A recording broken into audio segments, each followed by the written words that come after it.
ইসলামের চতুর্থ খলিফা হযরত আলী রাদিয়াল্লাহু তাআলা আনহুর পর মুসলিম উম্মার খলিফা হিসেবে দায়িত্ব গ্রহণ করেন মুয়াবিয়া ইবনে আবু সুফিয়ান। দীর্ঘ ২০ বছর তিনি খেলাফতের দায়িত্বে ছিলেন।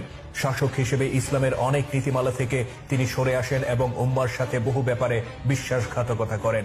তিনি নিজের পরিবার ও গোত্রের লোকদেরকে খেলাফতের গুরুত্বপূর্ণ দায়িত্বে পদায়ন করেন এবং সম্পূর্ণ নিয়ন্ত্রণ নিজের হাতে তুলে নেন।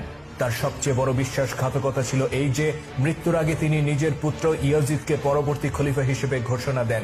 তার এই বিশ্বাসঘাতকতার ফলে উম্মতে মুহাম্মদের সীমাহীন কোরবানির বিনিময়ে গড়ে ওঠা ইসলামী খেলাফতের নিয়ন্ত্রণ চলে যায় একটি পরিবারের হাতে এবং খেলাফতের পরিবর্তে সৃষ্টি হয় সালতানাত বা রাজতন্ত্রের ধারা। মুয়াবিয়ার পুত্র এজিদ ছিল প্রচন্ড দুশ্চরিত্র আর দুরাচারী ব্যক্তি। মদ্যপান সহ ইসলামের শরিয়া বিরোধী বহু কাজে সে লিপ্ত ছিল। তথাপি মুয়াবিয়া মৃত্যুর পূর্বে নিজের অযোগ্য এই সন্তানকে খলিফা হিসেবে ঘোষণা দেন। ইসলামী খেলাফতের সকল